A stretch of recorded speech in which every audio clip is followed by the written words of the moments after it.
우리는 저번 시간에 17절, 18절 말씀을 중심으로 해서 하나님 나라의 그 본질이 뭐냐라고 하는 것을 나누었어요. 그래서 하나님 나라의 본질이 뭐였죠?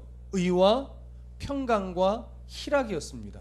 근데 그 의와 평강과 희락이라고 하는 것은 내 개인의 어떤 경건성을 드러내고 내가 하나님 앞에서 더 거룩해지려고 하는 이런 개인적인 어떤 싸움의 차원을 더 넘어서서 공동체의 관계 속에서 증명되어지고 공동체의 관계 속에서 흔적을 만들어내야 되는 그런 차원의 본질이었습니다.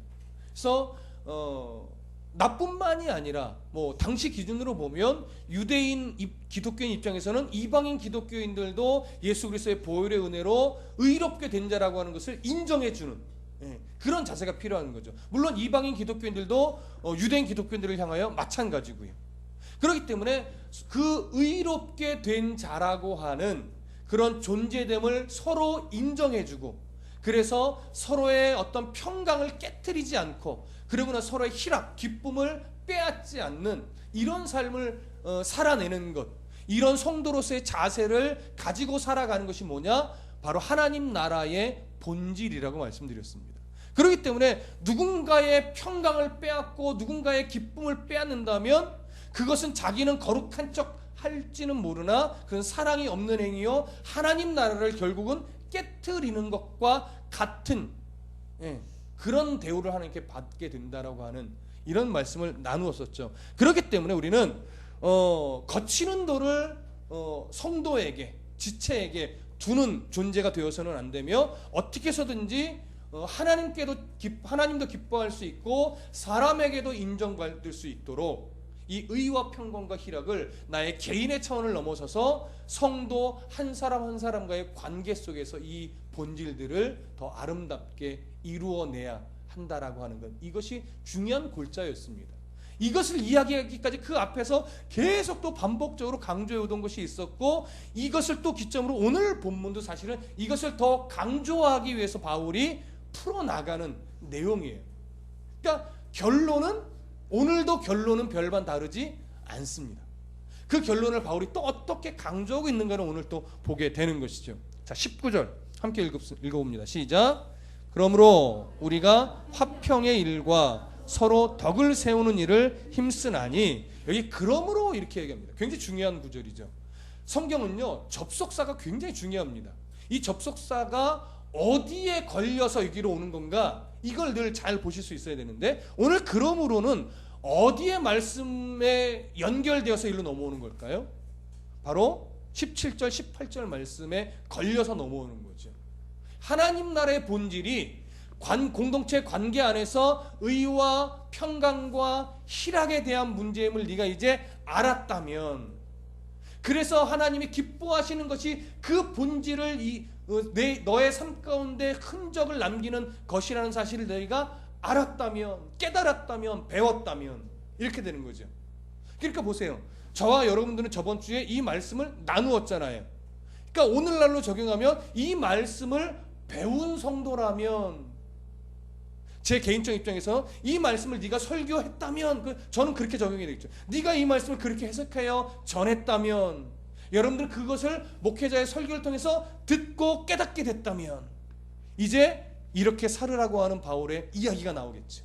그러니까 당시에만 해당되는 것이 아니라 이 말씀을 듣고 깨닫고 있는 오늘 저나 여러분들도 정확하게 해당이 되는 말씀입니다. 그래서 이 하나님 나라의 본질을 깨달았다면 어떻게 하라고 하느냐, 두 가지 일을 제시하는데, 첫 번째는 화평의 일을 힘쓰라는 거예요. 첫 번째는 화평의 일을 힘쓰라.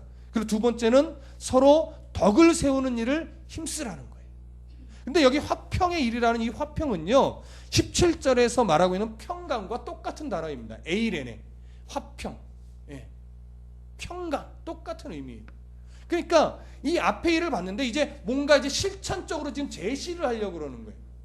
그러면 화평의 일을 힘쓰라고 하는데, 우리가 알다시피 이 화평의 일은 뭐예요? 화합을 도모하는 거죠. 화목을 또 도모하는 거예요.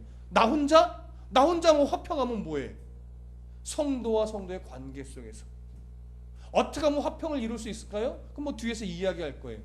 누군가를 막 찌르는 말을 막 해. 나는 공의로운 척하고, 너 그거 틀렸잖아, 너 이거 왜 그렇게 했어, 아 이거 믿음이 그 정도밖에 안 돼, 막 이렇게 찔러. 참 화평할 수 있을까요? 아니에요. 예. 머리를 바꾸고 오면 내 느낌에 저건 아닌데 싶어도 참 잘 어울리시네요. 그쵸? 예. 그러는 거예요. 참 개성 있게 생기셨군요. 매력이 철철 넘쳐요. 예. 여러분들이 저한테 잘 해주시잖아요. 그런 거. 그쵸? 예. 그런 거예요. 그런 거. 예. 그러니까 그러한 뭐 그냥 아주 작은 예를 들었지만 그렇게 화평을 우리는 도모해야 되는데, 오늘 본문이 그래요. 화평의 일과 서로 덕을 세우는 일을 힘쓰라 이렇게 얘기하는데, 이게 분리되어 있지 않습니다. 이렇게 그리스도 안에서 화평을 이루기 위해 나의 말과 눈빛과 표정과 이런 것들을 아주 주의하고 조심하며 그것을 내 삶의 흔적 가운데 일으키려고 애를 쓰면, 그렇게 그걸 위해 힘쓰면 덕이 자연스럽게 세워지죠. 화평의 일 따로, 덕 세우는 일 따로 이렇게 되지 않습니다. 그러니까 화평의 일을 애쓰면 거기서 덕이 세워지는 거예요. 그런데 재밌는 것은 오늘 본문이에요. 본문에 서로 덕을 세우는 일을 힘쓰라니 이렇게 사실은 번역을 해놨지만 헬라어로 들어가면 덕이라는 말이 없습니다. 그냥 세우는 일이에요. 세우는 일. 근데 이 세우는 일은 오이코도메 뭐 이런 말인데, 원래는 어떤 의미냐면 집을 세운다라고 하는 의미예요. 집을 세운다. 근데 이것을 오늘 본문의 어떤 문맥에 맞게 이제 덕을 세우는 것으로 이제 번역을 한 것이죠. 그러면 바울은요, 사실은 세운다라고 하는 이런 표현을 좀 자주 썼어요. 여러분 기억나세요? 바울이 주로 세운다라고 하는 것을 어떤 때 주로 많이 인용해서 썼나요? 네, 성전을 세워가는 것, 모퉁이 머릿돌이 되신 예수님과 함께 지어져 가는 성전, 그래 지어져 가는 것을 의미하는 거예요. 성경 한 구절을 좀 찾아볼까요? 에베소서 2장. 신약 성경 좀 뒤로 넘어가시면 롬고갈 앱 이렇게 됩니다. 에베소서 2장 19절부터 22절. 여러분 좀 더 친숙할 겁니다. 예, 고민하며 묵상하셨던 구절이기 때문에 조금 더 친숙하겠죠. 19절부터 22절까지 우리 함께 읽어보겠습니다. 시작. 그러므로 이제부터 너희는 외인도 아니요 나그네도 아니요 오직 성도들과 동일한 시민이요 하나님의 권속이라.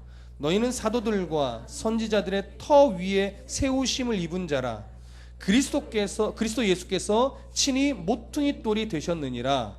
그의 안에서 건물마다 서로 연결하여 주 안에서 성전이 되어가고, 너희도 성령 안에서 하나님이 거하실 처소가 되기 위하여 그리스도 예수 안에서 함께 지어져 가느니라. 아멘. 에베소 교회도 사실 마찬가지로 유대인 기독교인들과 이방인 기독교인들 사이에 이 어그러짐이 있었습니다. 그것을 이제 해결하고 말씀 안에 하나가 되기 위해서 이런 말씀을 전하는데, 바울이 여기서 강조하는 것은 뭐예요? 유대인 기독교인들과 이방인 기독교인들을 하나의 성전으로 세우기 위해서, 하나의 성전으로 짓게 하기 위해서 누가 머릿돌이 되어주셨다? 예수 그리스도께서 모퉁이의 머릿돌이 되어주셨다. 이 얘기를 바울이 강조하는 거죠. 여러분 우리가 잘 알고 있다시피 우리나라는 보통 예전에 집을 세울 때는 주춧돌을 먼저 세우고 거기에 기둥을 세워서 집을 지어 나가게 됩니다. 근데 이스라엘은 달랐어요. 주춧돌이 아니라 내 모퉁이에 큼직하고 튼튼한 모퉁이 돌을 먼저 놔요. 그걸 기초로 하여 벽돌을 이어서 붙이고 그 위에 또 벽돌을 세워가며 집을 짓는 방식을 사용한다고 합니다. 뭐 제가 가서 지어본 게 아니기 때문에 더 자세히 설명할 수는 없으나 그들의 기준은 주춧돌이 아니라 머릿돌이에요. 모퉁이에 큼지막하게 튼튼하게 세우는. 그래서 거기서부터 벽돌 한 장 한 장이 뭐예요? 시작이 되는 거예요. 그러니까 바울의 의도는 뭐예요? 그 벽돌들 함께 붙여서 나가고 또 위에 얹혀서 세워져 가는 벽돌들이 누구라는 거예요? 유대인 기독교인이고 이방인 기독교인들이라는 거죠. 아무리 부자인 벽돌이라 하더라도, 아무리 황금으로 바른 벽돌이라 하더라도 모퉁이 머릿돌에 기초되어 있지 않으면 그 돌은 아무 의미가 없어요. 아무 가치가 없어요. 그러나 좀 보잘것없고 좀 때묻어 있어도 그 기초가 모퉁이의 머릿돌에만 기초하고 있다면 그 돌은 그 집을 짓는 아주 중요한 돌인 거예요. 그 어느 돌 하나도 의미 없고 가치 없는 돌은 없는 거죠. 너는 왜 이렇게 새카마니 말할 수는 있으나 모퉁이의 머릿돌에만 연결되어 있으면 그것은 함께 성전이 되어져 가는 돌인 거예요. 거기서 하나만 빠져도 성전은 온전해지지 않습니다. 불필요한 벽돌이 없어요. 모퉁이 머릿돌에 기초만 되어 있으면 어느 벽돌 하나 귀하지 않은 것이 없고 소중하지 않은 것이 없으며 필요 없는 벽돌은 없는 겁니다. 사람이 벽돌이 벽돌을 갖다 너 필요 없다라고 하는 쓸데없는 소리를 할 뿐이죠. 바울이 얘기는 그거예요.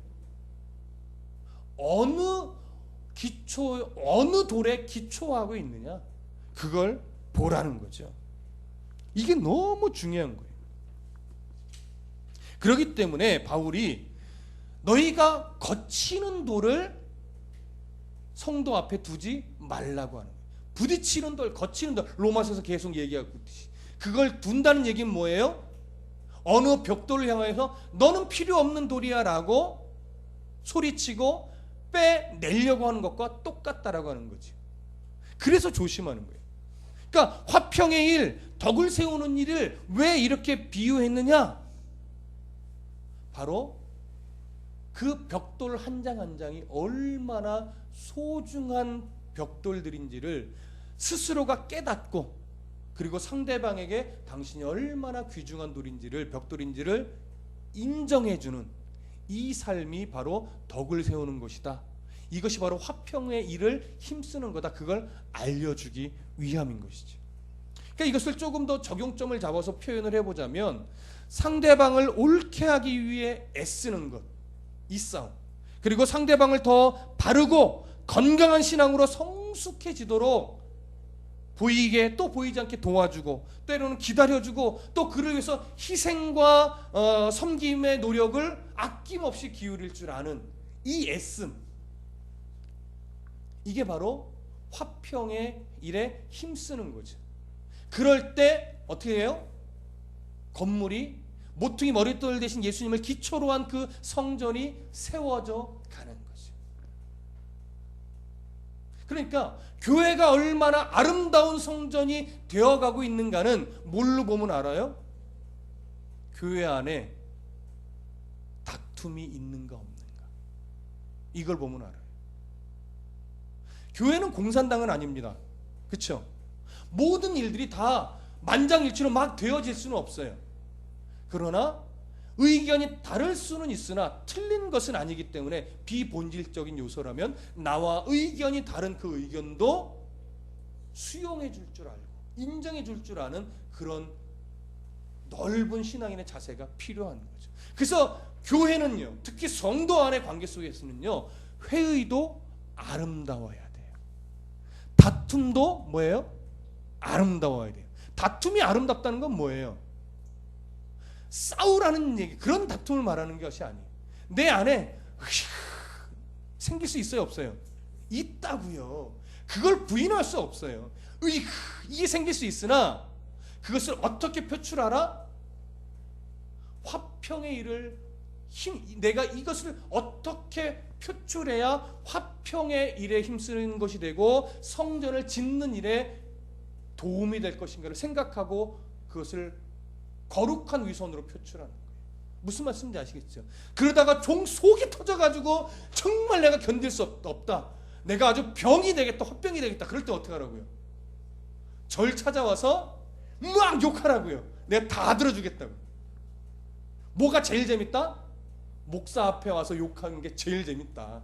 내가 다 받아주겠다니까요. 그러고 풀고 그 또 관계 앞에서는 어떻게 활짝 웃어주는 거예요. 이게 성도의 힘이라는 거예요. 이게 여러분, 그러실 수 있어야 돼요. 무엇을 위해서? 나의 어떤 뭔가 이익을 위해서? 아니요.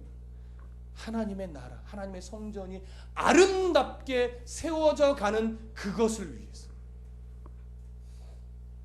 얼마든지 우리의 자존심쯤은 하나님의 나라를 어떻게 구원하셨는데 내가 내 이 분을 내 마음대로 표출했다가는 어떻게 돼요? 하나님의 나라가 그 성전이 뭐 할 수 있어요? 깨질 수 있다라고. 성경 그걸 얘기해요. 그걸 바라보고 있다면, 그걸 깨달았다면 어떻게 하라? 네가 해라. 그걸 깨달았다면. 그러니까 아직 뭐 할 수 있어요? 아직 못 깨달아서, 아직 거기까지 수준이 안 돼서 표출하는 사람이 있단 말이에요. 그러면 누가 그걸 받아줘야 돼요? 깨닫고 있는 사람이 받아줘야죠. 그러니까 이제부터는 또 여러분들이 뭐 하셔야 돼요? 이제 받아줄 수 있는 성도가 되셔야 돼요. 무엇을 위해? 하나님의 나라 공동체가 아름답게 세워지는 그것을 위해.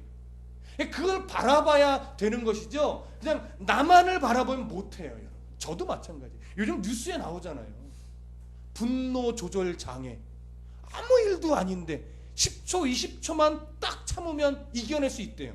예, 학자들이 다 그 얘기를 하더라고요. 근데 그 10초, 20초를 못 참으니까 트렁크에서 야구방망이 갖고 가서 일면식도 없는 사람을 막 차 좀 빼달라고 했다고 막 정말 죽어라고 패고 불 지르고. 큰일이에요. 큰일.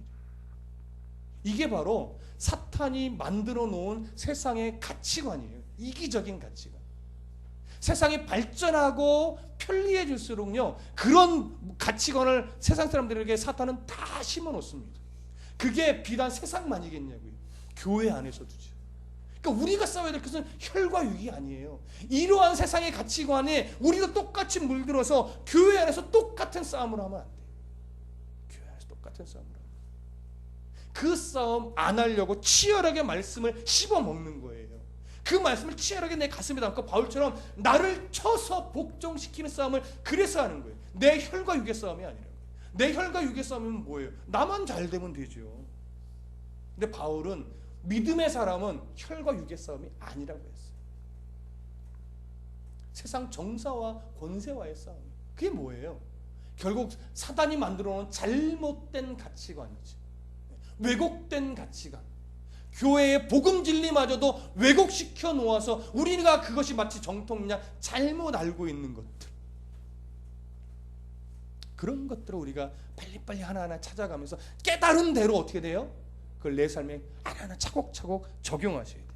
그게 바로 우리가 힘써야 될 내용이에요. 어떤 특정한 사람만 힘써야 될 내용이 아니라 이 말씀을 이제 깨달아가는 그 수준에 맞게 서로가 함께. 이게 바로 우리의 싸움이에요. 우리의 몫이에요.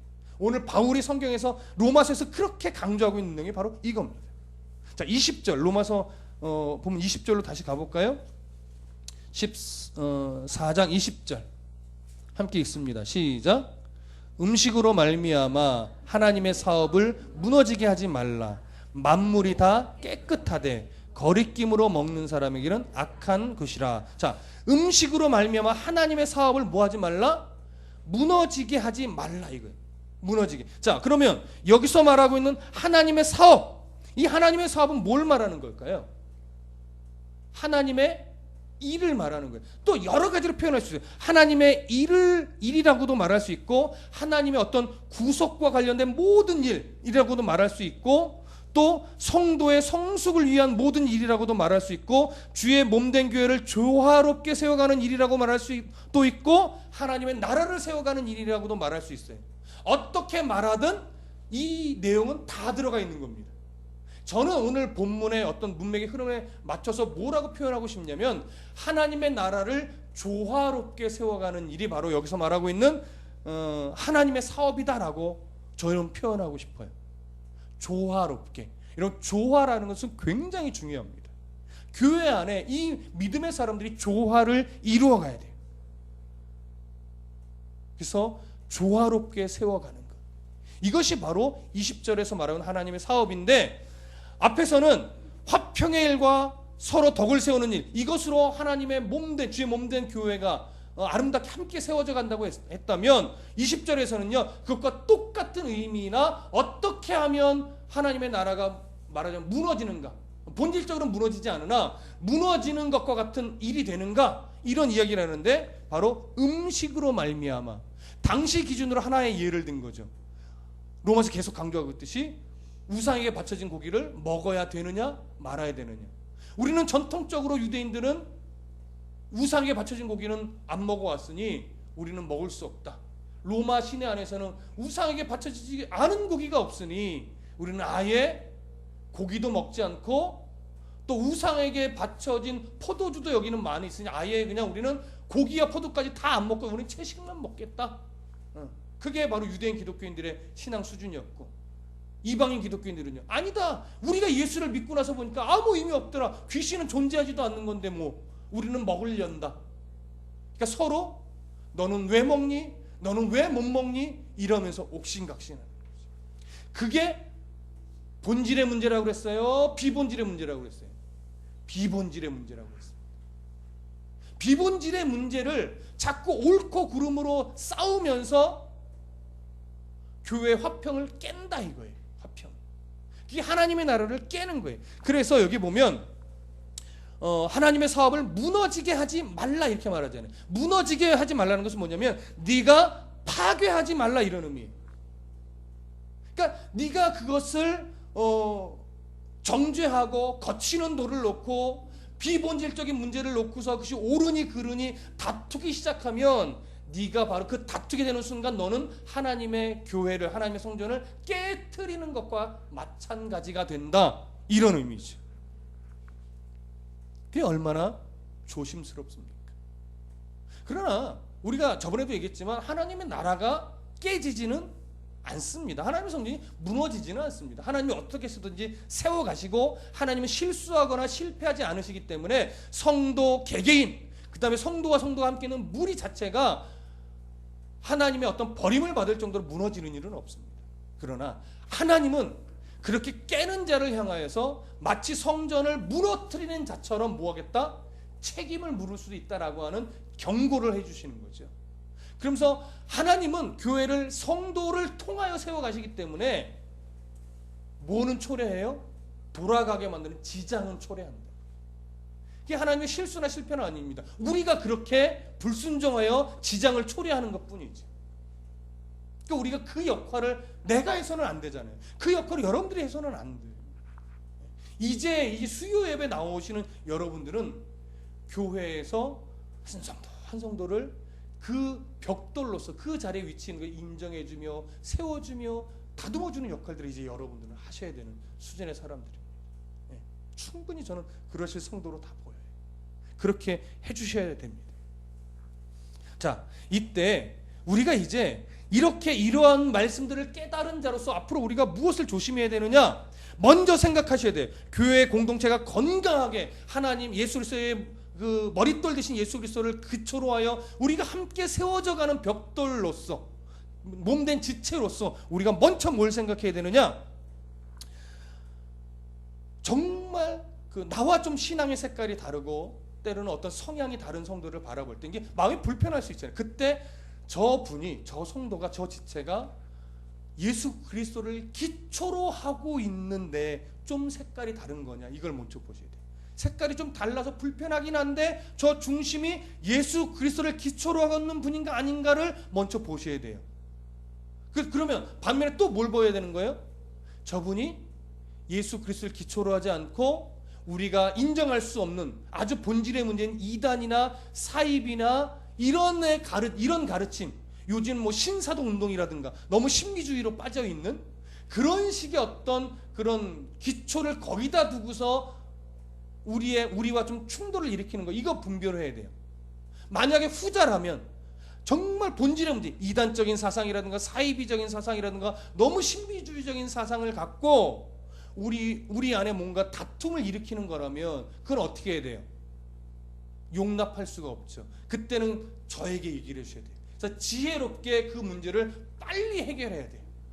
나가시오! 라든가 바꾸시오! 라든가 당신의 생각을 끝까지 바꾸지 못하면 저는 당신을 우리 교회에서 받아들일 수 없어 라든가 이건 정확하게 해야 돼요. 그렇지 않으면 큰일 나요. 근데 그런 문제가 아니라 본질은 분명히 같은데 예수님을 사랑하고 거기에 기초하고 있는데 아직 그 수준에 다 따라서 다른 문제라면 우리는 끝까지 뭐 할 수 있어야 돼요? 품고 이해하고 기다리고 용납할 수 있는 이런 자세를 품기 위한 누구와 싸워요? 나와 싸워요. 잘 들으세요. 나와 신앙의 색깔인 다른 성도와 싸우는 게 아니에요. 신앙은요. 예수님 말씀대로 그런 성도, 비본질의 문제 안에서 나와 신앙의 색깔이 달라서 나를 불편하게 하는 그 사람을 품어야 하겠다라고 하는 마음을 켜야 되는, 말이 어렵다. 그런 나와 싸우는 거예요. 그렇게 잘 못하는 나, 그렇게 넓었으면 좋겠는데 아직까지도 이 신앙의 이 마음의 크기가 작은 나와 싸우는 거예요. 저도 치열하게 싸웠죠. 삿대질도 당해봤어요. 저와 같은 트리플 A형은요 정말 속으로 끓어요. 막 욕을 해요 뒤에서. 그래서 집사람 찾아가서 막 욕했어요. 진짜 액상 막 했어요. 그나마 그러니까 좀 풀어지더라고요. 다음날 아침 그분을 만났을 때 편히 주무셨죠? 인사했더니 네, 지 혼자 편했더라고. 나는 잠도 잘 못 잤는데. 그럴 때가 있었죠. 그렇기 때문에 개척하고 나서 수월했던 것 같아요. 그런 훈련이 되어서 나와의 싸움이라고. 여러분 오죽하겠어요? 목회자는 나름대로 사명자라고 하니까 또 하나님이 뭐 더 큰 힘을 주실런지 모르겠지만 성도도 똑같아요.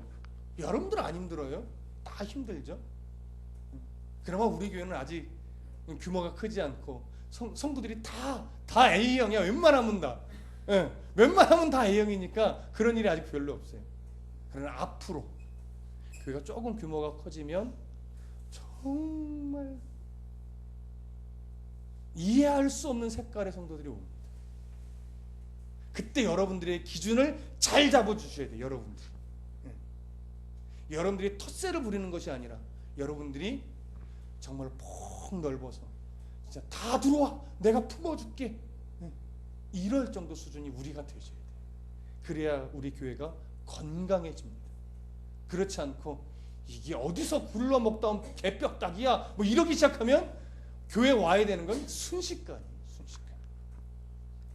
사랑은요 나를 세우기 위한 목표로는 절대 이룰 수 없습니다. 사랑이라고 하는 덕목은 나를 희생하고 남을 세우기 위한 목표로 되어질 때 비로소 성취될 수 있는 거예요. 베드로가 예수님께 물었습니다. 7번만 용서해주면 되겠죠?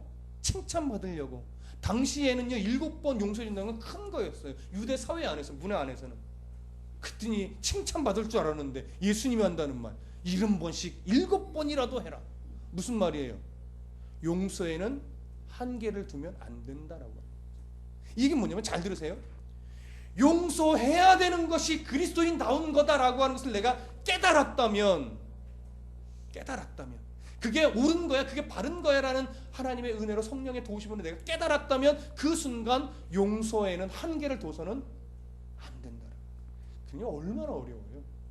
정말 7번만 용서하면 돼, 그 다음부터는 네 맘대로야, 예수 이랬다면요 저는 정말 잘할 수 있을 것 같아요. 7번까지 못 참겠어요? 수십 년을 막 참아내는 성도도 있는데, 그렇지 않아요? 근데 7번만 참고 그 다음부터는 네 승질대로 해, 잃어버렸으면 수월하죠. 뭐 살만하죠 그 정도면. 근데 예수님은요 네가 용서해야 됐다고 마음 먹었으면 용서에 한계를 두지 마라. 용서에 한계를 두는 순간 그건 용서가 아니다. 이게 사람 미치게 하는 거예요. 이렇게 말씀하시는데 신앙생활이 쉽다고요? 네, 막말로 환장해요 사실. 정말 내 예수 믿는 자로 정말 바르게 살려는 싸움하면 정말 속이 문드러질 때가 많은 거예요. 여러분, 우리가 다 그런 거예요. 근데 그 싸움을 해낼 때 하나님이 기뻐합니다. 날 구원하시는 하나님이 기뻐하신다면 우리가 뭐예요? 해내야죠. 싸워내야죠.